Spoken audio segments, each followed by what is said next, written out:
What if life doesn't end at death, but instead is transformed? My mom said to me, "Who are you talking to?" I heard him talk to me. I saw him as if he was alive and well. This is not a show about death. I should not be alive. He knew that he was going to die. I always thought he was going to leave my house and never come back. This is a show about hope He was there to inspire me. He's still here. and the loving connections that transcend the boundaries between life and death. Is this real? Did this really happen, or was it my imagination?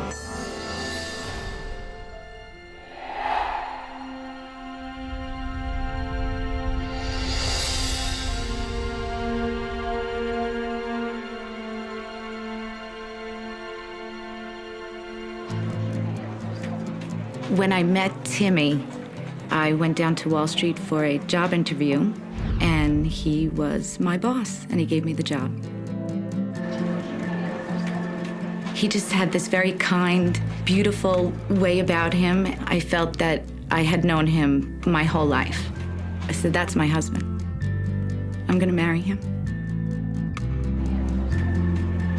Somebody was singing a song in the office. It was a penny for your thoughts, a nickel for a kiss, a dime if you tell me that you love me. And I said, wow, what could a quarter be? So we had this little thing in the office where we would throw each other quarters. That was probably the biggest form of flirtation Timmy would do. So we would toss each other quarters back and forth. I actually went to get a pencil out of his drawer, and the entire desk was filled with quarters, just lined up, quarter after quarter after quarter. And I thought, wow, he actually saves them. You know, I kind of thought, okay, this could work, this could work. A year later, we met out for drinks one night, and he said to me, I told you that when I was ready to be with you, I would give you a quarter. And he slid a quarter across the table. And I said, well, I don't give it back. So if you give me the quarter, then this is it. And then that was it. That's when we started dating.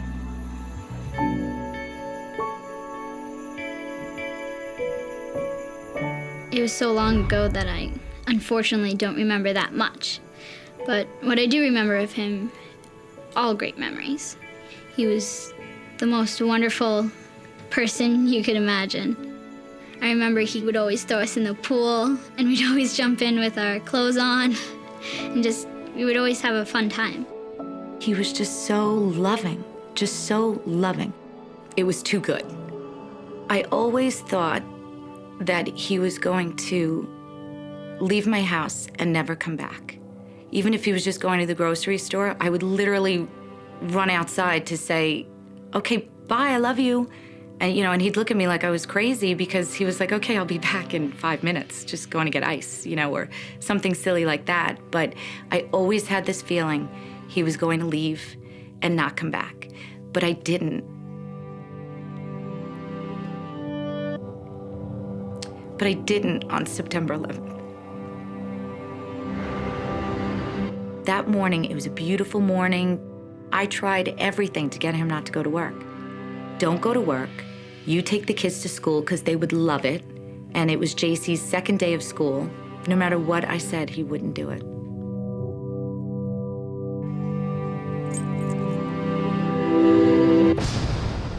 Shortly after Timmy passed away, I started feeling that he was still here.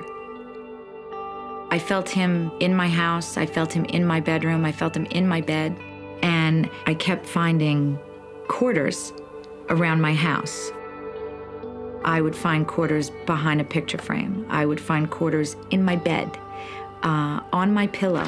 I mean, there would be a quarter in my refrigerator. I know people can say you can find loose change anywhere. Why would there be a quarter in the refrigerator? Everywhere I look, there's a quarter. He's everywhere. I was 4 years old when my father passed away.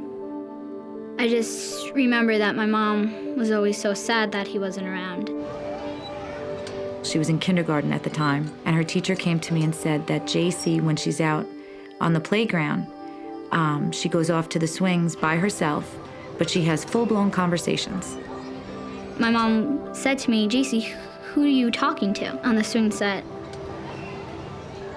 I'd be talking to my dad.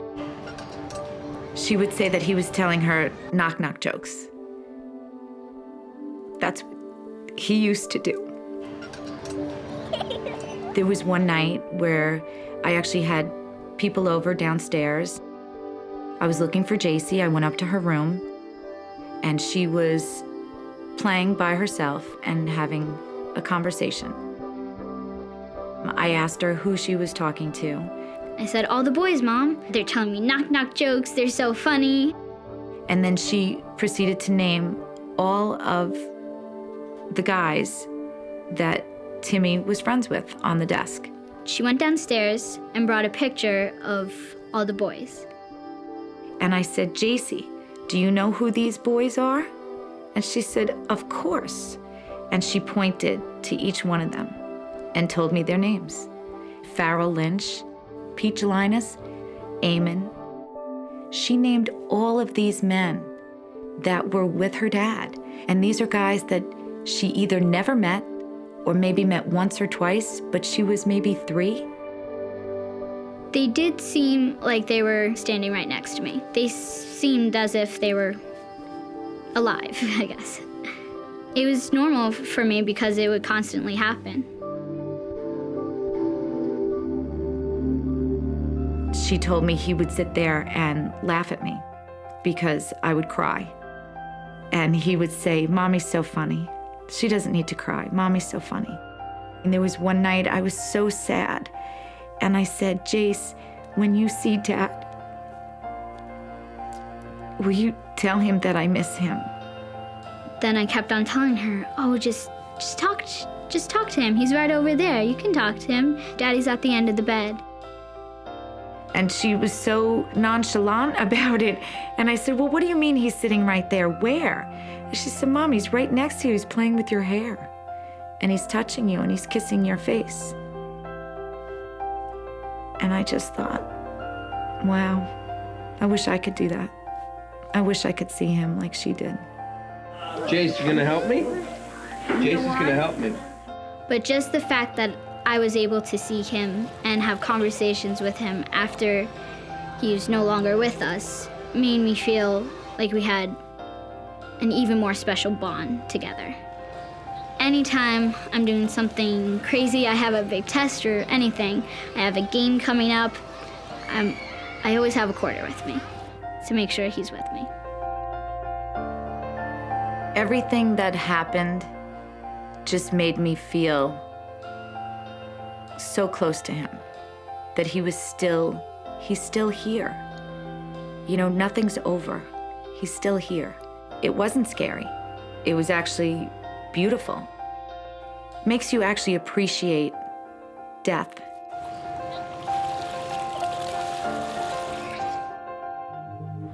Things started to change in 2001. He knew that he was going to die.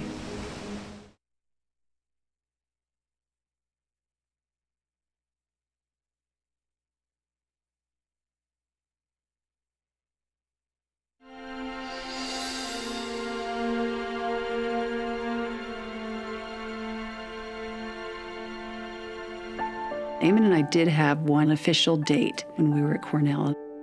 Between us, we had enough money to buy 2 movie tickets, and it happened to be Saturday Night Fever we were going to see. I remember the night as if it was yesterday, and just the things he was saying. And actually, that was the first time he said he didn't think he was going to live past the millennium. Eamon McInerney, class of 77, Elmont, New York. He looked a little bit like an Irish leprechaun. You know, he's quintessential Irishman all the way. He was at Cornell, incredibly gifted athlete. He was also well known as a poet. He would spin these absolutely beautiful pictures with words. There was something about his smile and the fact that his eyes were smiling as much as any other part of his face. Eamon was the most different person I'd ever met in my life. He was so gifted in so many ways, and yet so incredibly humble. There was just such a spark with him. He was just such an incredible guy. You know, I just knew that we were connected. Eamon knew that he was going to die around the millennium. And I would say the year 2000, and he would correct me and say, no, the year 2001, I will not live beyond that. He made the comment enough times over the course of years and years that it was just part of who he was. It was just something that was in his mind and in his heart. Eamon worked for Cantor Fitzgerald. He had been there for 10 years, and he was working on the 105th floor of the North Tower. Eamon had been in the 1993 bombing of the Trade Center. He was also on the 105th floor. He was credited with bringing 60 of his coworkers down the 105 flights. It took him 3 hours to get down. It was very traumatizing for him. About 5 or 6 months later, he developed a vertigo problem. Things started to change in 2001, no question. He began to make comments about the towers being attacked again. But it wasn't until September 2nd that things really began to change with my husband. He began a conversation with his brother Patrick about terrorists hitting the Trade Center. They actually had an argument about what do we do with the people on the 105th floor if the towers are attacked? Should I try to take them to the roof, or should I bring them down the stairs? A couple days later, he said, I'm going to die before you, and it's going to be soon. I looked at him and I said, what are you talking about? And he said, I'm just going to die before you. And then he said, you had better become, I'll never forget this, you had better become more of a disciplinarian, because when I'm gone, you're going to have a tough time. I began to think that he was falling into some sort of depression.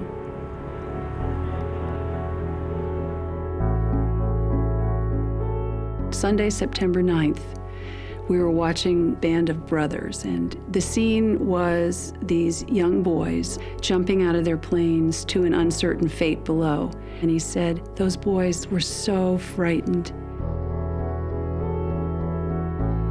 And he said, I want you to know that I'm not afraid of my death. I'm ready for it.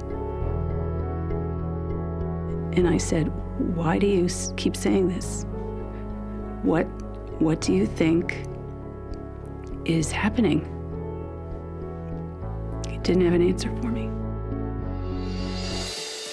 Tuesday, September 11th, Eamon got in the shower, and in the shower, Eamon had a vertigo attack. I sat up and I said, well, just why don't you come here and lie down and just don't go into work today. Don't go in. He kind of pulled himself together and he said, no, I can do it. And he got dressed and I said, see you later. And that was the last time we ever spoke.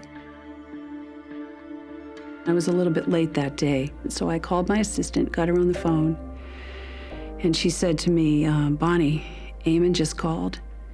He said a plane hit the North Tower, and he was getting ready to get out. He was on his way out, and he wanted me to tell you that, he wanted me to tell you that he loved you and the kids. When I got home, people came from all over, and we went to work. We did what every single family member was doing. We were on the phones. We were calling every hospital. We're going to find our loved ones. I don't remember if it was the morning of September 12th or the morning of September 13th. I was just so frustrated that we weren't getting answers. We had tried every possible avenue, and we weren't getting any information. I wanted to get away from everybody, so I stepped out my front door. The grass was a beautiful shade of green, and the sky was a grayish blue. It wasn't as beautiful a day as it was on September 11th. There wasn't a ripple, a breeze. It just was completely still. And I don't know what possessed me other than my extreme frustration. I just screamed out, Eamon, will you please tell us where you are? I started to hear a rustling of leaves.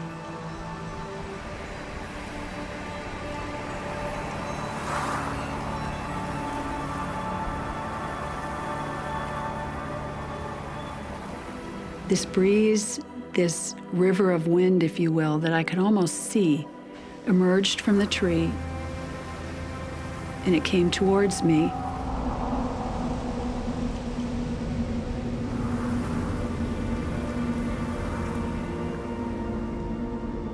It was the most amazing thing I think I'd ever seen.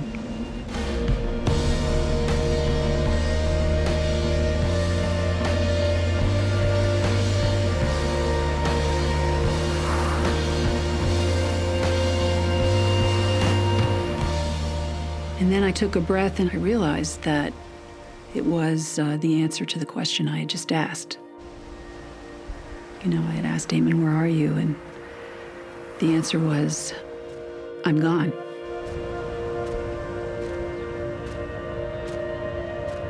I turned around and I opened the door and I went in, heard all the talking in the house, and I very emphatically said, stop what you're doing. He's gone. He was gone. I knew that that was what that event was telling me.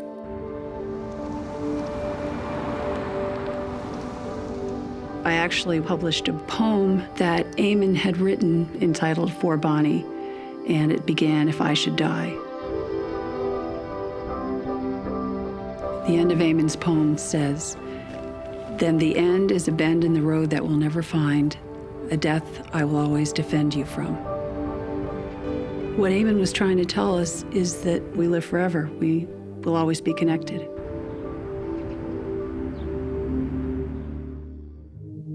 I saw him as if he was alive and well. Today is a very evil day.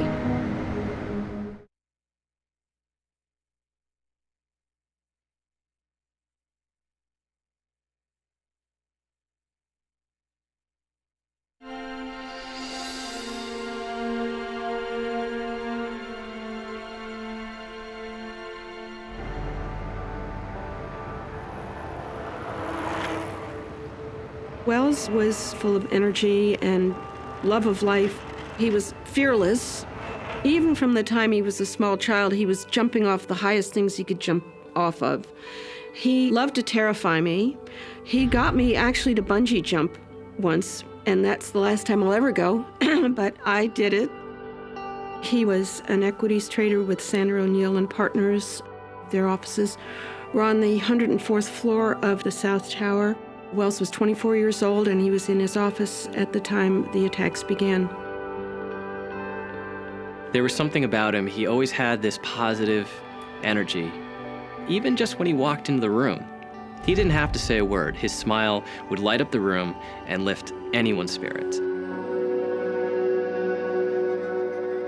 Wells always wanted to be a New York firefighter. It was one of his dreams. Wells was a volunteer firefighter from the age of 16. And my husband was also a fully trained volunteer firefighter. He always carried a bandana with him. And so when Wells was a very little boy, he taught him, here's a red bandana for you to put in your back pocket and keep that to blow your nose, to clean up messes, to just have. And so from the time Wells was a very small boy, he carried a red bandana with him. He always had it with him.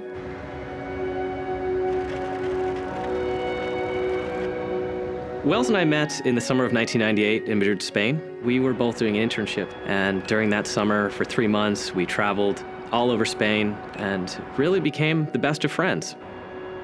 We took a bus to Toledo one afternoon and came upon this beautiful cathedral. There's this beautiful sculpture that cascades down from the ceiling all the way to the floor. He stood there and looked at this sculpture for 15 minutes, and it was absolutely beautiful. We felt very at peace. We felt very inspired. He wrote about going to the cathedral in Toledo and having this epiphany. He realized then that his life was meant for others.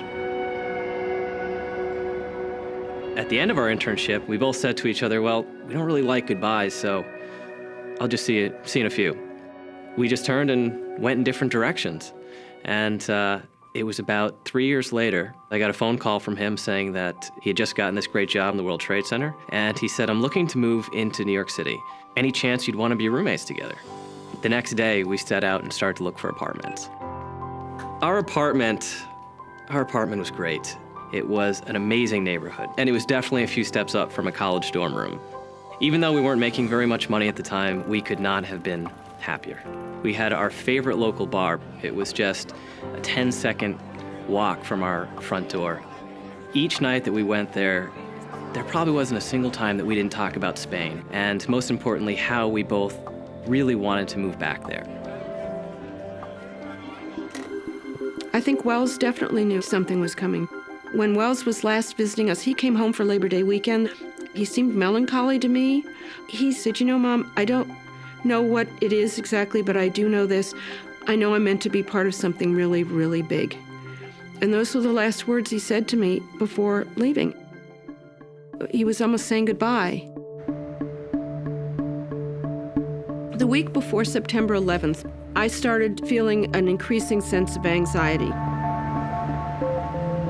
Something was building inside of me that I couldn't understand, and something was so terribly wrong.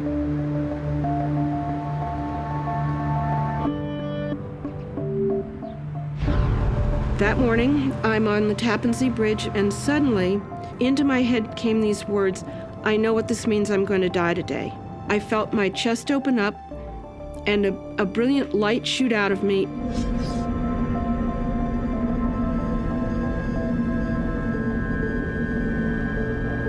I was in this place of complete understanding that I was going to die. I kept driving, and I took a shortcut that meant driving through two beautiful reservoirs behind Terrytown. Usually those waters are very peaceful, but that morning there were thousands of up-spiraling mists. I'd never seen water ever do anything like that. As I drove through, I said to myself, I do know this. Today is a very evil day. When the first tower collapsed, I just knew he was gone. Something in my mother's heart just told me that he was gone. I decided to wait in the apartment for most of the night. I just assumed that he was on his way home and was stopping to help people along the way. Each time I heard a key turn in the lock, each time I heard footsteps coming down the hallway, my heart would skip a beat. I decided to wait at the bar and, quite frankly, just waited for him to walk in the door. I would sit there and order the same pint of beer, and every now and again just glance towards the door every time I heard it open, hoping that it would be him walking in.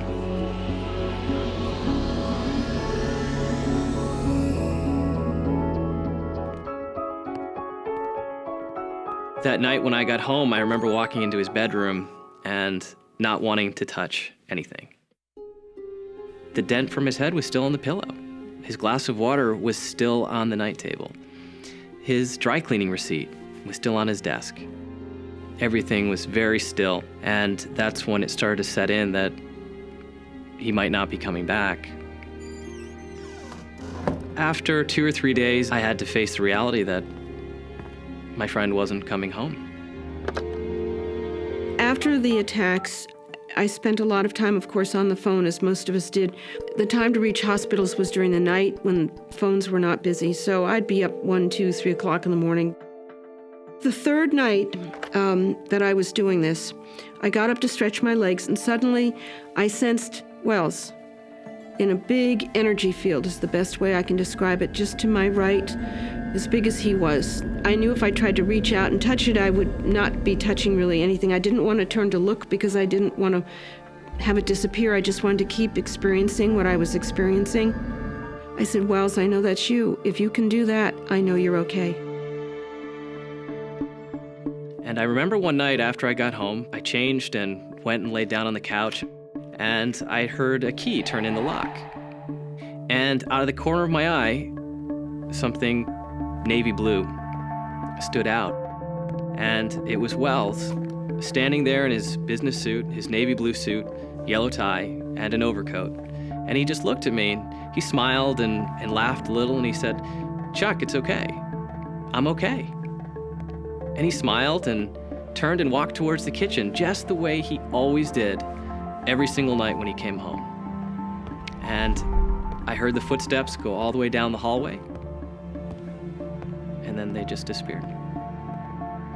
When Wells walked in, I saw him as if he was alive and well. He looked just the way he did the morning that he left for work or any other night that he came home. For a moment, there was a part of me that thought he really was back, that maybe he had just been missing or lost. I believe without a shadow of a doubt that it was Wells coming back to visit to tell me that he's okay. The story came out in the New York Times about the South Tower Sky Lobby. I realized if I'm going to ever see anything about Wells, it's going to be here in this article. So I started reading the article, and sure enough, there were two eyewitnesses there, Ling Young and Judy Ween, who made references to this mysterious man with a red kerchief tied across his face. He was calling out what amounts to triage calls, "Get up and follow me now, follow me, I know the way."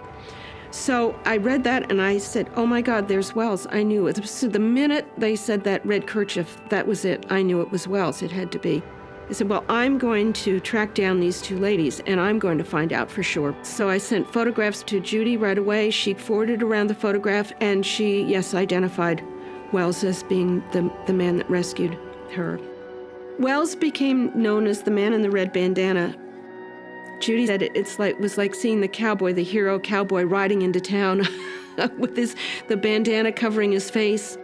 He worked hand in hand with the New York City Fire Department in helping to usher people out of the building and carry people on his back. For his actions on September 11th, he received a special appointment from the New York City Fire Department to be an honorary firefighter.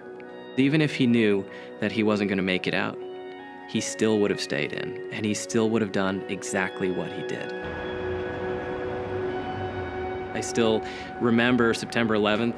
It feels like yesterday, and it still, in many ways, has not set in that he's not going to come walking through the door. I definitely feel by the look on his face, the little laugh that he had when he told me he was okay, it was his way of saying, I'll see you sometime again. Don't worry about it. Our loved ones are still always with us, and there's still always a connection. You may lose your physical life, but your spiritual life will carry on.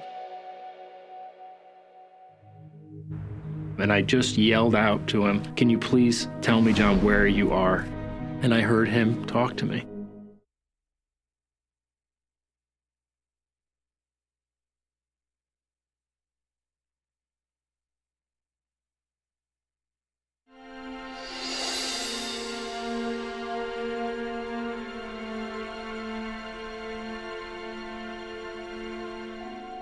My brother was 6 years younger than me. We had a really tight bond, even though we were years apart. He was just so content and so happy. Growing up, I remember him coming home from the hospital still. He was just a perfect little baby, never cried. My mom told me one day that she always had a feeling that he was a gift to her and that he wasn't going to be here for a long time. When we were younger, we'd never go to sleep. We'd just sit up and we'd laugh and we'd talk. I think we watched the show and somebody got separated and was kidnapped or something and had made up some words. So he said, you know, if we ever get separated, we need to make up words so we know when we get on the phone, we say these words and no one else knows them. So I'm like, oh, fine. He's like, all right, they got to be like secret Indian words or something like that. So I said, all right, you make the first one up and then I'll add to it or whatever. And he's like, Kupala Shinkala. And I'm like, okay, let's go with Kupala Shinkala. And he's like, all right, now you make one up. And I said, Sampy Baby. And then he came up with Wampy Baby. So then that was it. He's like, all right, that's enough. That's enough. It's going to be a lot to remember. So then that was it. And we went on with our life. Many years later, we're playing Scrabble at my apartment. And I said, hey, this might sound weird, John, and it's been a long time. I said, but do you remember those words we made up in case we ever get separated? He's like, absolutely. I said, come on, you don't remember that. They're ridiculous words. And he spit them right out. And I couldn't believe it. I said, John, how do we remember that stuff?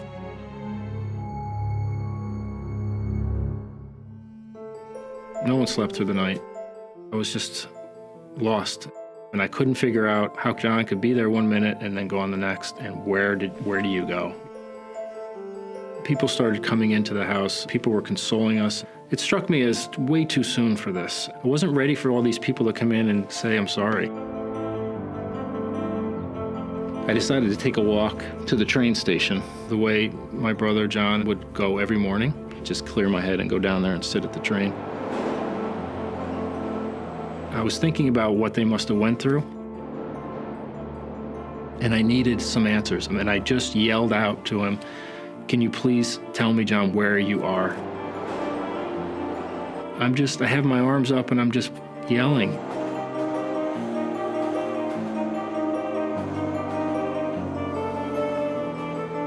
And then all of a sudden I calmed down and I sat there with my head down and I heard him talk to me. He's like, "Mark, I'm fine where I am. I can't explain to you how bad it was. It was horrific." But he said also that I can't explain to you how beautiful it is where I am right now. So he said, there's no human words to describe where I am. So then I decided to say, "John, you need to give me a sign to just make sure that I'm not going crazy here. I'm gonna walk back. Can you give me a sign as I'm walking back?" And so I went up the hill. I see at the corner this beam of light shining on this box through the trees, and it was just really bright. So as I got closer and closer, I couldn't stop keeping my eyes off it. I just kept looking at it and looking at it.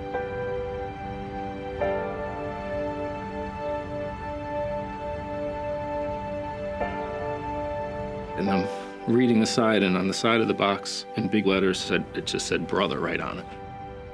And I'm like, oh my God, that's him giving me the sign that just happened back there. And then again, I heard his voice and says, I figured I'd have to spell it out for you.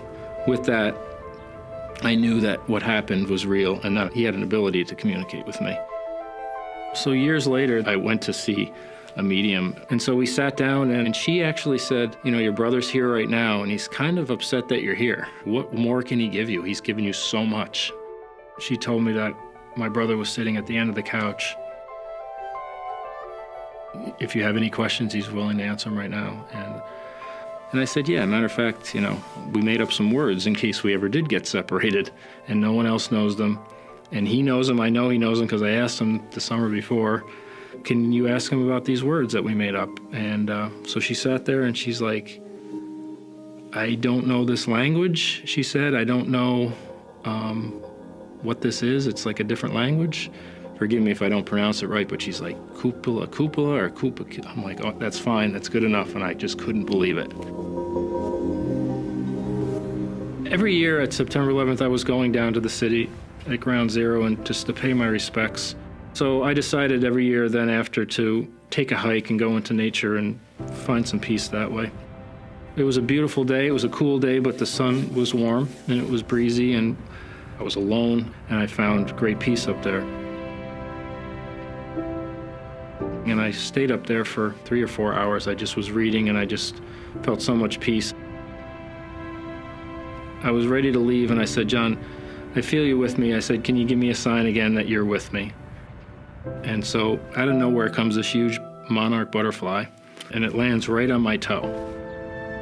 I couldn't believe the size of this and it was absolutely gorgeous and so close that I could just look at every little detail of it. As I'm looking at this butterfly, I just felt so calm. I knew he was with me. Nothing bothered me then. There's no fear, there was no anxiety. The pressures of life just went away. And I slowly walked down the mountain and it was just a beautiful day. And it was all because of him. It was great.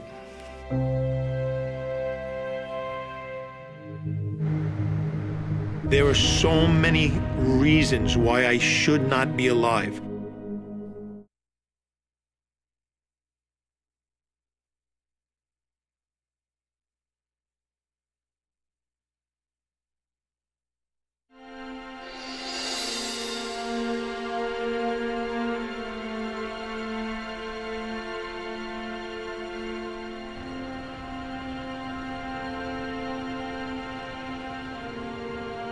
Engine Company 10 and Ladder Company 10 was built in 1979 to help protect the World Trade Center.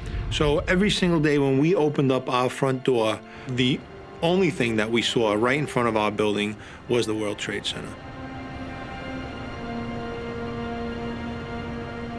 I was sitting down at our kitchen table, which is in the back of our firehouse, and I was enjoying my breakfast, and we heard a loud bang.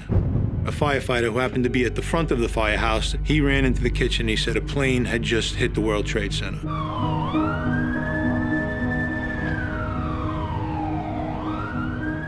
The sky was pitch black. There was debris raining down onto the street. There were people looking up in a tremendous amount of fear. We grabbed our equipment and we head out the door. I was the driver that day. I stopped my vehicle and I looked at my lieutenant and I said, "These are people in the street." Realizing that the debris that was in the street was not only debris from the building, but it may have actually been people that were blown out from the building or from the airplane. They weren't intact, but it was flesh on the ground. And I can feel them going under the tires of my truck. I knew we had a job to do. I knew that there were people still alive in the building and that it was our job to get them. Just before driving in front of the North Tower, a gentleman ran out of the building and he was completely engulfed in flames. He was in the middle of the street and he stopped and he looked at my truck and I could see his eyes were black.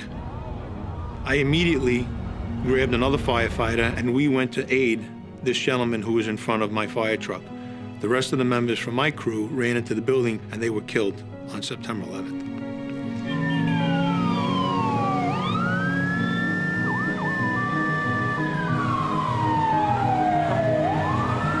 While I was in the lobby, and it was absolute pandemonium, I heard coming over a police officer's radio, "Prepare for impact, a second plane is approaching."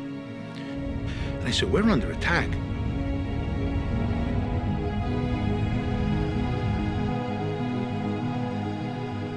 We knew that our time was limited, so we concentrated on getting the people out. Thousands of people were coming down the steps. Some of them were burned, some of them were bleeding. Every one of them was confused, every one of them was scared. While I was in the North Tower and evacuating people, it began to become less people coming down. Just about the last person that walks past me walks through the door, wishes me well, says, "God bless you for what you're doing," and the South Tower comes down.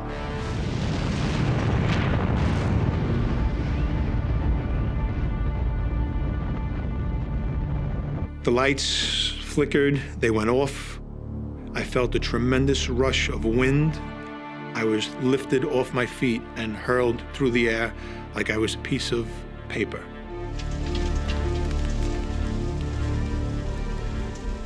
I had no control of where I was or what I can do, and I just remember screaming at the top of my lungs and praying to God that if this was going to be it, that He would take me into His arms.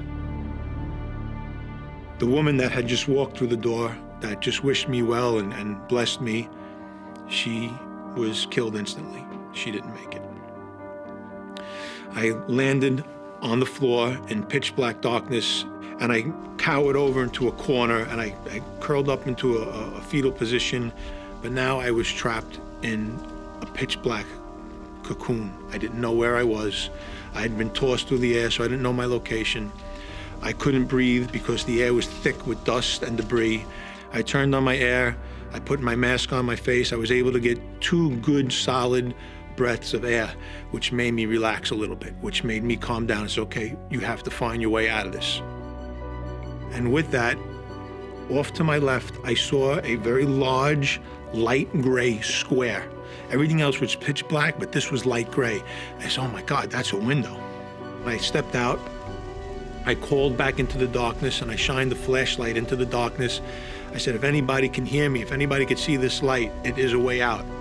And with that, 5 people who were trapped in the basement came up the stairs, saw my light, and stepped out the window. I was so relieved to be out of the building, but now I thought I was going to be hit with the North Tower. The way that it was starting to fall, it looked like it was timbering like a tree. I started to run north, and I was all alone. Everybody else was running down the street, and I was so tired, and I was so just felt that, this is it. I have to give up. I can't keep running. I'm not going to outrun this. That I laid down in the grass and I kind of just accepted the fact that this was going to be it. I did what I did. I helped as many people as I could, but this was going to be the end. And within seconds, I was consumed with the tremendous amount of dust that engulfed the entire area. It's absolute silent. There's not a sound. I said, I am the last person left on this planet. I thought that within this dust was the apocalypse, was the end. This was God's way of erasing mankind.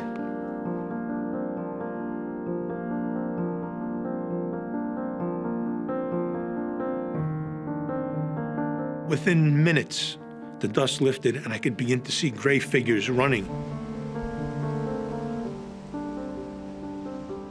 I was so relieved that this wasn't the end.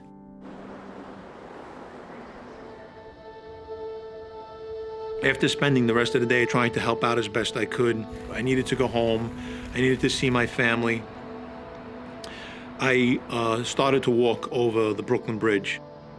So I had the clothes on my back, my fire department protective clothing, and I kept my helmet on because it just made me feel safe keeping the helmet on. I almost felt that people maybe looking at me thought I was maybe losing my mind a little bit because I was walking around in fireman's bunker clothes. It was an extremely eerie feeling. And I just remember thinking to myself, this doesn't feel normal, and I felt alone.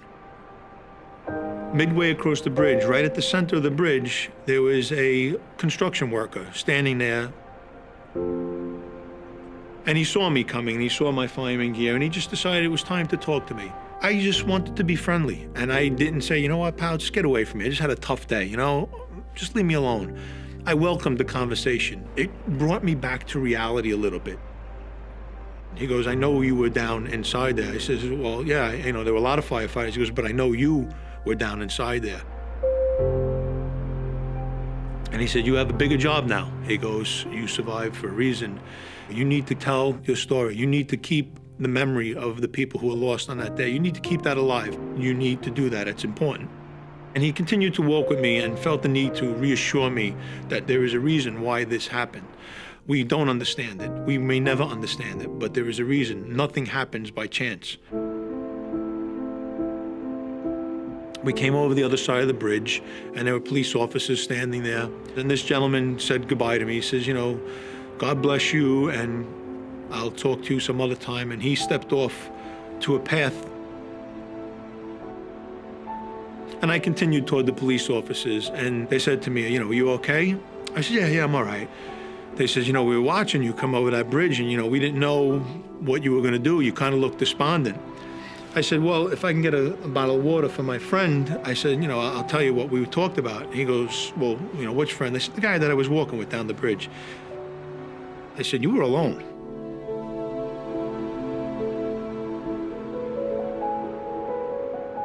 I didn't know if I had lost my mind. I didn't know if they didn't see what I was experiencing, but I knew what had happened to me. I knew that I was talking to that gentleman. They said, we purposely watched you because we thought you were going to commit suicide. We thought that you were going to jump off the bridge. They said you were standing at the ledge and you were looking back at the Trade Center and you were there for a while. And we thought that you were going to take your life, but you were alone. And it's almost as if he was waiting for me. He was there to inspire me that life is worth living. He was there to tell me that I needed to survive. There was a reason why I survived. That I have something that I have to do, and it's important. Not to give up hope. Not to walk away.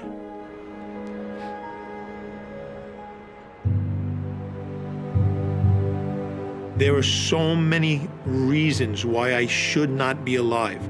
I don't know how many tons of building collapsed around me, but I walked away from it. I walked away without a scratch. You need a miracle? I'm your miracle.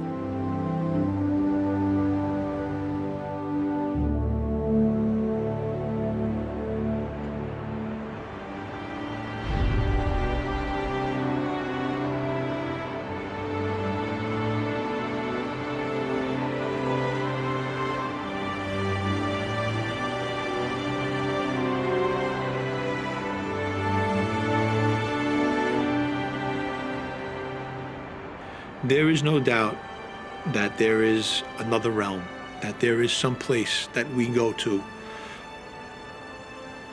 We don't understand it. We want so desperately as human beings to understand everything. We want something physical that we can hold on to and say, okay, finally, proof. It's never gonna happen. It's not within our reach. It is something we will not be able to understand. We just have to believe.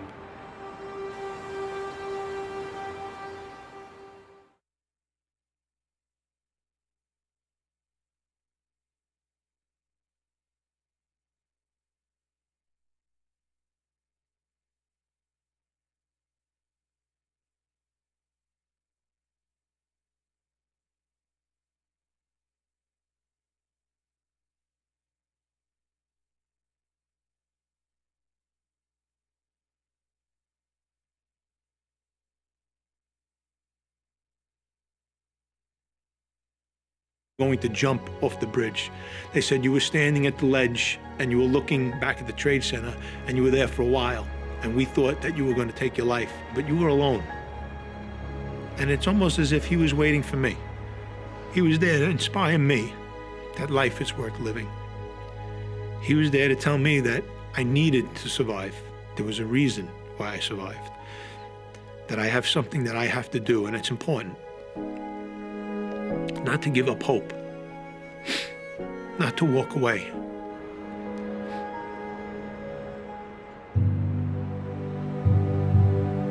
There are so many reasons why I should not be alive. I don't know how many tons of building collapsed around me, but I walked away from it. I walked away without a scratch. You need a miracle? I'm your miracle.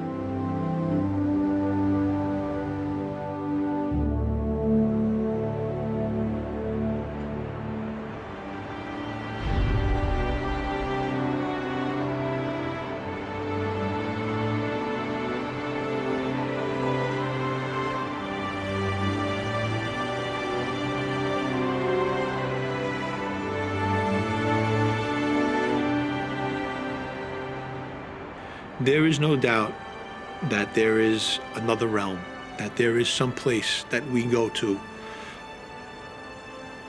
We don't understand it. We want so desperately as human beings to understand everything. We want something physical that we can hold on to and say, okay, finally, proof. It's never gonna happen. It's not within our reach.